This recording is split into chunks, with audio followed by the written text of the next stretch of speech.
I decided to buy a Honda Accord 2019 because of this fuel efficiency.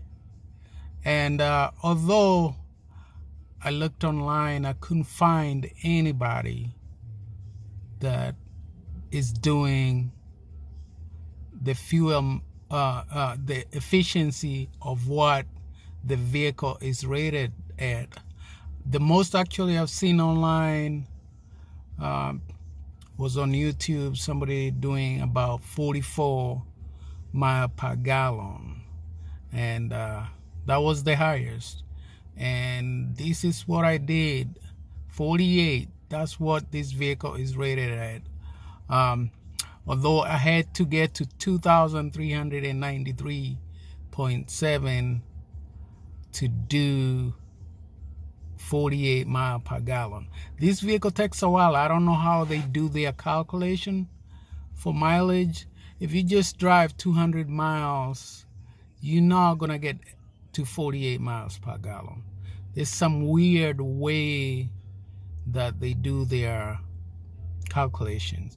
I did have a Prius prior to this vehicle, and I drove that Prius to up to 298,000 miles, and it was still doing, in a bad day, it will do 47, and it will do good days, like in the spring where you don't need to turn on air conditioner or heater or anything, where the fan is off.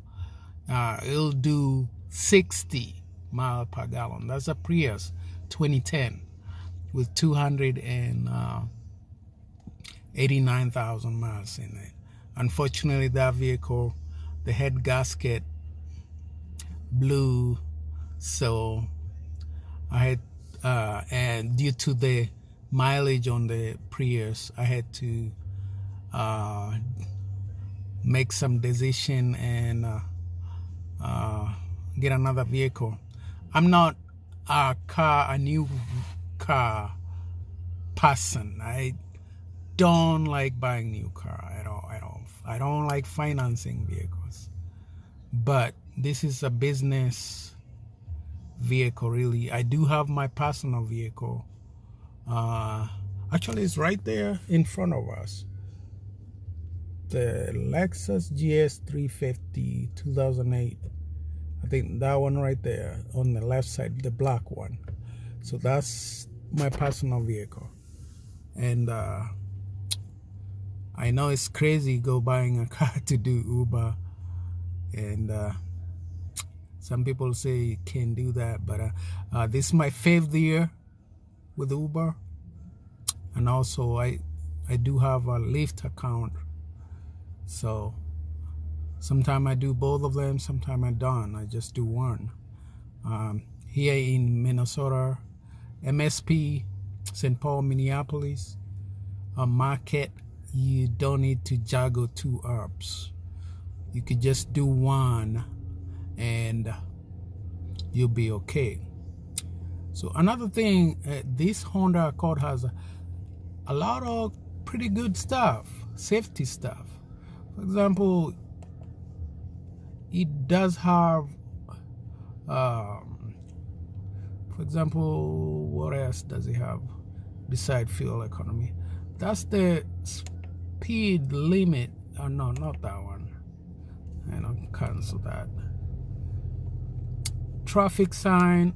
It does display traffic. It has a camera in the middle of the windshield, and it will display the speed limit there, so that if you didn't see it, it'll be there for you if you don't know the speed limit. And then also it does have driver support, and that's like driverless car. This vehicle can drive itself, by the way. This vehicle can drive itself. I've tried, but it's very weird. I've never driven a vehicle that could drive itself.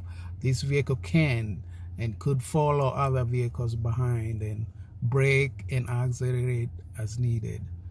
It does have driver attention, and that one is always on. You could turn it off, but the vehicle will keep blinking, telling you to turn it on. This is where it checks if you're driving between the lanes. So if you're driving over the lanes multiple times, it will tell you you need to take a break. You're not paying attention. And the second one is maintenance, and then safety. That's the one I'm talking about. That's what's that's that picture right there. That's what, if you turn it off, that will stay on and it will keep blinking until you turn it on. So it's annoying, so you have to turn it on. What else does it have? Warning. I don't know what's warning. I guess it's like system problems. That's the safety stuff this vehicle has. And also I realized this vehicle does not have traditional tire pressure sensors. The way they detect low pressure on the tires is a pretty weird way. This is the first time I've seen that. I'm sure they probably were there, but for myself, that's the first time I've seen that. They detect how the tire, somehow how the tire rolls, and that's how they detect whether it has low pressure. And after you change the tires or rotate the tires, somehow, I'm not sure about rotating the tires, but if you change any tire, you have to reset those things here. This vehicle, by the way, is a basic, so it doesn't have leather, no sunroof, no navigation, no Android Auto, all that stuff that comes with the radio. This vehicle doesn't have. This is just a radio. But there are settings that are here in this unit, head unit, that you can do. And that's, you can get into the vehicle settings. And that's where it is. So you could do Bluetooth. I'm talking about car settings. That's the camera. You can do stuff with the camera. And I'm sorry, I'm turning this. And I think the vehicle setting, that's what I was talking about. And this is where you calibrate the tire pressure sensors after you do any tire changes. That's driver assistance. You can set those, the perimeter on those, lighting inside, door lock. And on this door lock also, by the way, and Windows, if you click on it, you can set even more stuff. And you can set it up,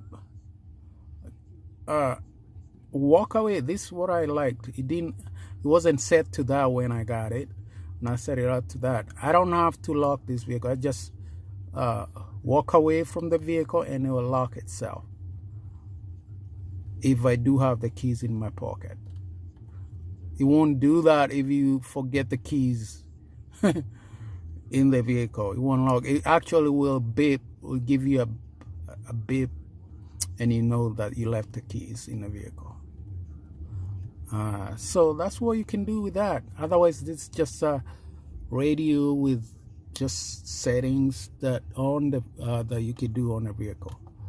Other than that, I'll be changing this head unit next week and put an Android stereo system.